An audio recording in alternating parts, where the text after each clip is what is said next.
두 증인. 이 시간에는 창세기 1장과 2장의 창조 과정에 대해서 말씀 전해드리겠습니다. 하나님의 말씀인 성경은 창세기로 이제 시작이 되는데, 여호와 하나님은 당신의 종 모세를 통하여 전반적인 창조 기사를 창세기 1장과 2장에 모두 기록해 놓으셨는데요.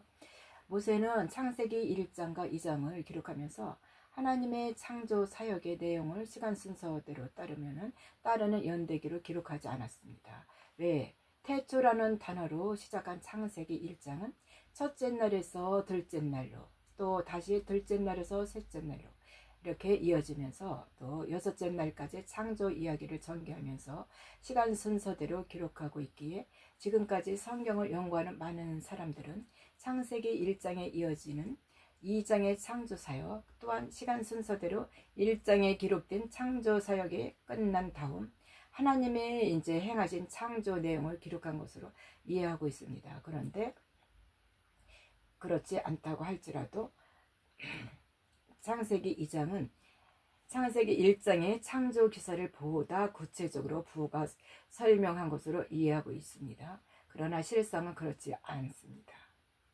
2장에서 이루어진 일들은 1장에 기록된 6일간의 창조 사역을 마치고 일어난 일이 아닙니다. 그리고 1장과 2장의 창조 내용이 서로 얽혀 있어 보이지만은 창세기 1장 3절 이하의 창조와 2장 또 4절 이하의 창조 사역은 그 성격이 확연히 다르며 엄연히 분리되어 진행된 일들이에요. 지금까지 이러한 사실을 파악하지 못하고 성경의 첫머리를 해석함으로써 그 속에 감춰진 이 구속사의 비밀을 도무지 알 수 없었던 것입니다. 그래서 하나님은 인류의 두 조상으로 첫사람 아담과 짐승 같은 사람 네피림을 지으시고 이들을 통해 구속사를 펼쳐나가시는 건데요. 1장의 창조와 2장의 창조의 성격이 내용이 다르다는 것을 인식하지 못했기에 이러한 하나님의 뜻을 파악할 수가 없었던 것이에요. 그래서 이제 이번 장에서는 창세기 1장과 2장에서의 창조 과정이 다르다는 것을 확인해 가면서 이렇게 언급해 놓은 이유를 살펴보겠어요. 네, 그것은 창조하는 일들을 펼치시면서 하나님의 나라를 완성하는 이 구속사의 흐름과 실체를 저변에 깔아두기 위함이라는 것을 증거하고 있는 것입니다. 먼저 창세기 1장과 2장의 창조하는 과정은 서로 다르게 언급해 놓은 이 말씀을 찾아서 무엇이 다른지 이 비교해 이제 보면서 찾아보겠습니다. 창세기 1장 3절, 4절, 8절. 여기 말씀은 첫째 날 하나님이 빛과 어둠을 나누시고 또 빛을 나시라 어둠을 밤이라 이렇게 칭하십니다. 그리고 둘째 날에는 우주 하늘인 공창을 만드시고 공창 아래의 물을 공창 위의 물로부터 나뉘게 하신 창조 과정을 기록해 놓습니다. 말씀에 보면 하나님이 가라사대 빛이 있으라 하심에 빛이 있었고 그 빛이 하나님 보시기에 좋았더라. 하나님이 빛과 어둠을 나누사 빛을 낮이라 칭하시고 어둠을 밤이라 칭하시니라. 저녁이 되매 아침이 되니 이는 첫째 날이라. 하나님이 가라사대 물 가운데 궁창이 있어 물과 물로 나뉘게 하리라 하시고 하나님이 궁창을 만드사 궁창 아래의 물과 궁창 위의 물로 나누게 하시며 그대로 되니라. 하나님이 궁창을 하늘이라 칭하시니라. 저녁이 되매 아침이 되니 이는 둘째 날이니라. 창세기 1장 3절 8절. 여기서 하나님은 창조사역 첫 작업으로 빛이 있으라 말씀하심으로 빛이 있게 하셨고, 또 이는 흑암에 갇혀있는 빛을 어둠으로부터 분리시킨 것을 의미하는데요. 이 창조사역은 영적 세계에서 일어난 것이고 또 빛을 가두고 있는 흑암은 창세기 1장 2절에 흑암이 깊음 위에 있다고 증거된 이 말씀에서 비롯된 것입니다. 태초에 창조한 천지에서 이 완전한 형체를 이루지 못한 이 영원한 생명들, 처음부터 타락한 전사장 뱀과 그의 수하들을 하나님은 흑암에 가두어 놓은 것입니다. 흑암에는 빛의 생명들과 어둠의 생명들이 함께 자려하고 있고요. 이제 이 흑암에서 빛의 생명들을 분리시켜 빼내셨습니다. 네, 그래서 그 빛을 낮이라 칭하셨는데 이는 하나님의 아들들인 빛의 생명을 의미하는 것이고, 그리고 어둠을 밤이라 하신 것은 혼의 생명들을 말하는 것입니다. 이것이 첫째 날 창조 사역의 이 내용이 되겠고요. 네, 그래서 이 둘째 날은 흑암이 있는 깊은 물 가운데 궁창을 두어 위의 물과 아래 물로 나누시면서 물 가운데 궁창을 하늘로 만드셨다고 증거하고 있는데, 네, 이때부터 실제일적인 물질 세계의 창조가 시작돼요.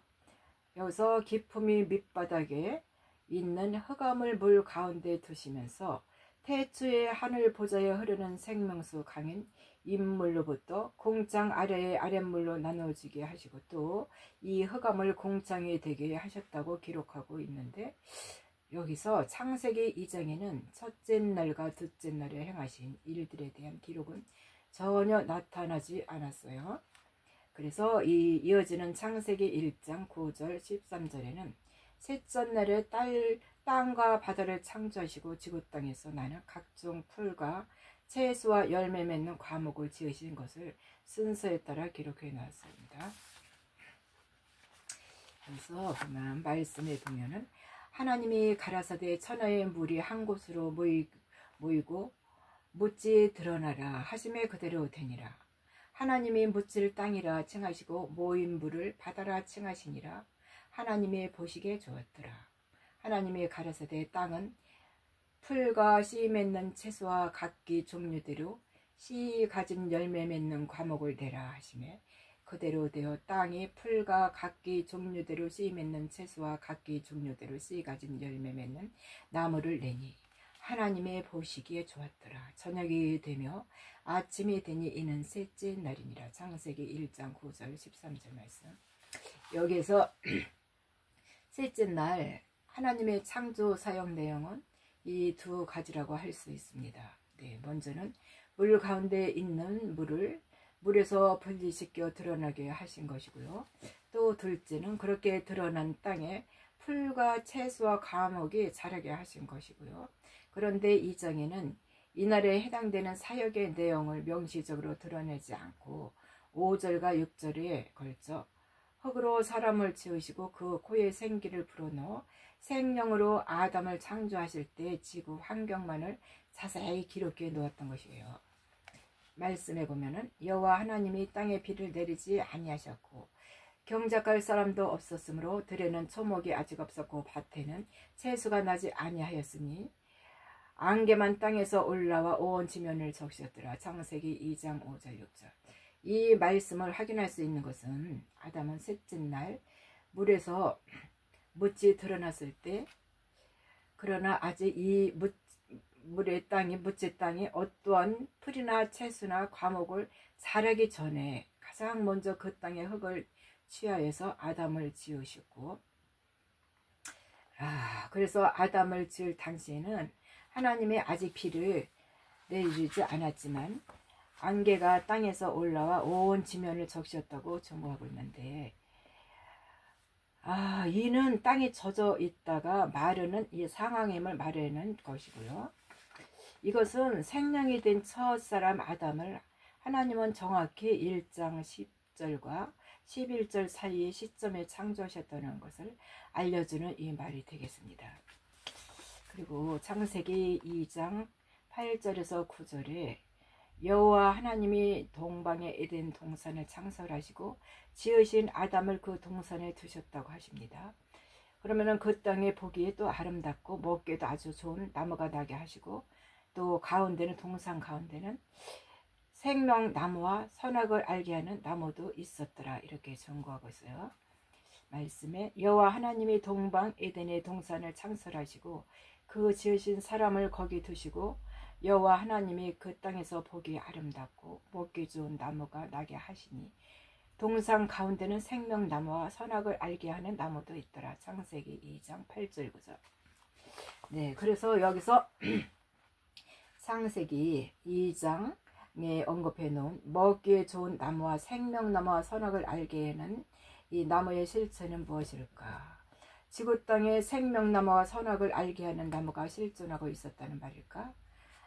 네, 이것은 영존하시는 하나님이 임재하시는 영적 세계인 에덴 동산에 있는 영의 양식을 말하는 것입니다. 곧 하나님의 말씀을 의미하는 것이고요. 사람이 떡으로만 살 것이 아니요 하나님의 입에서 나오는 모든 말씀으로 살 것이라고 증거하고 있는 마태복음 4장 4절의 말씀을 통해 알 수 있듯이 영혼들이 영생할 수 있는 생명의 양식인 하나님의 말씀을 이게 의미하고 이 말씀의 뜻이 되는 거예요.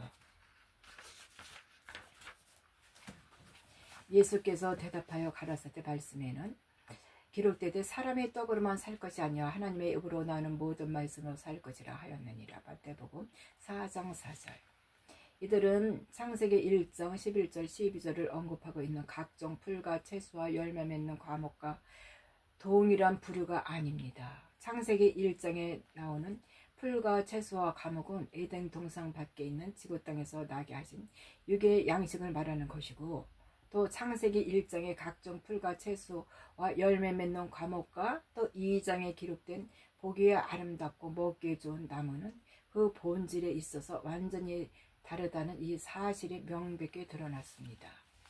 그리고 창세기 1장 14절 19절에는 첫째 날 하늘의 주열을 나누게 하는 광명을 두셔서 징조와 사시와 일조와 연한을 이루게 하시고, 태양계를 형성해는 두 큰 광명으로 낮과 밤을 주관하는 해와 달을 만드사 지구 땅을 비추게 하시고, 또 별들을 만드신 창조 역사를 기록하고 있는 것이에요. 이것은 표면적으로는 물질 세계를 형성하는 태양계의 행성들을 창조하신 것을 기록하고 있지만, 하늘의 궁창에 있는 광명체로 징조와 사시와 일자와 연한을 이루라는 말씀 안에서 셋째 날 사한영으로 지은 사람을 마지막 때 이 절기를 따라 추수할 것을 나타내고 있는 것입니다. 후에 모세의 율법에 제정된 7절기의 비밀을 함축하고 있고요. 그러나 창세기 2장의 또 기사에서는 1장의 넷째 날 창조에 해당되는 기록이 전혀 나타나지 않습니다. 이 말씀에서 보면 하나님이 가라사대 하늘의 궁창에 광명이 있어 주열을 나누게 하라. 또 광명으로 하여 징조와 사시와 일조와 연원을 이루라.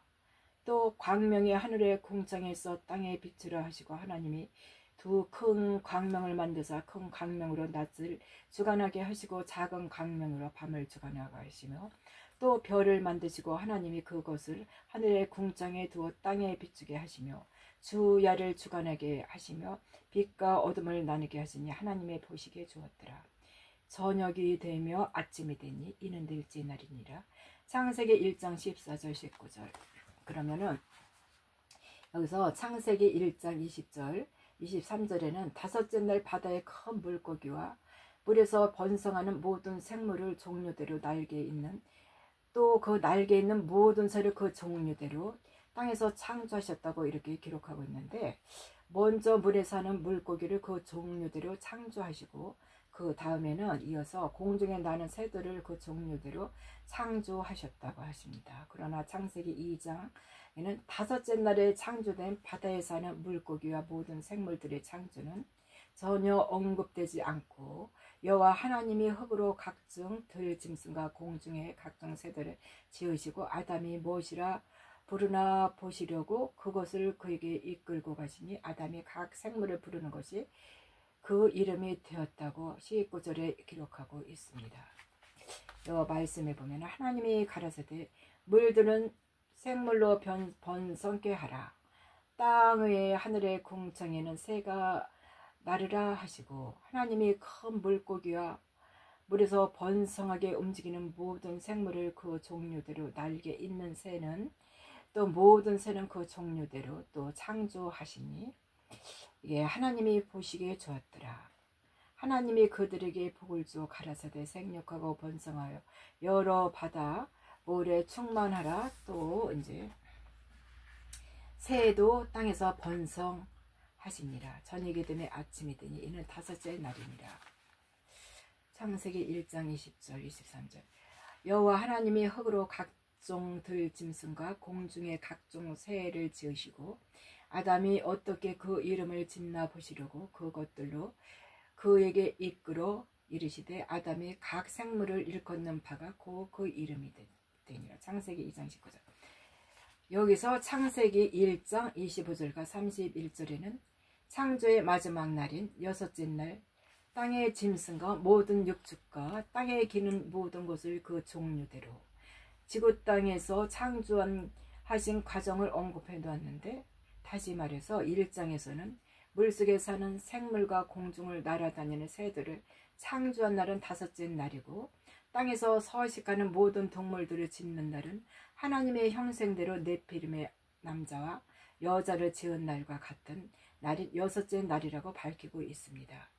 이는 네피림은 혼이 없는 동물과 유사한 존재로 같은 날 지었음을 시사하는 것이고요. 반면 2장에서는 이러한 구분 없이 에덴 동산의 흙으로 각종 들짐승과 공중의 각종 새를 지으신 것과 생명이 된 아담이 이들의 이름을 부어줬던 이 사실을 기록하고 있어요. 하나님이 말씀해 보면 하나님이 땅의 짐승을 그 종류대로, 육축을 그 종류대로, 땅에 기는 모든 것을 그 종류대로 만드시고 하나님의 보시기에 주었더라. 하나님이 그 지으신 모든 것을 보시니 보시기에 심히 좋았더라. 저녁이 되니 아침이 되니 이는 여섯째 날이니라. 창세기 1장 25절 31절 말씀. 여기서 더욱 확실한 증거는 이게 뱀의 경우입니다. 창세기 1장의 여섯째 날 각종 육축과 땅의 짐승과 함께 땅에 기는 모든 것을 지었다고 할 때 그 가운데 뱀도 포함되어 있는 것이에요. 땅을 기어다니는 대표적인 동물이라 할 수 있는 이 뱀은 각종 육축과 또 땅의 모든 짐승과 함께 땅에 기는 모든 것들을 지으실 때 지었다고 하세요. 그런데 창세기 2장의 에덴 동산 안에서 흙으로 지은 뱀은 땅을 기는 동물인 파충류가 아니라 들짐승의 종류로 지은 이 사실을 모세가 창세기 3장 1절에 증거해 놓은 겁니다. 여호와 하나님은 또 자신의 들짐승 중에 뱀이 가장 간교하더라. 창세기 3장 1절 페이지에 나와요. 여기서 등장하는 에덴 동산에서 지은 뱀은 지구 땅에 기어다니는 뱀이 아님을 알 수 있고요. 왜냐하면 여호와 하나님이 들짐승 중에 가장 간교하게 뱀을 지었다고 밝히고 있지만은 물질 세계에서 뱀은 들짐승이 아니기 때문에 에덴 동산에 지은 들짐승 중에 가장 간교한 뱀은 이 타락한 천사장, 이 사단을 말하는 것입니다. 네, 여기까지 마치겠습니다. 감사합니다.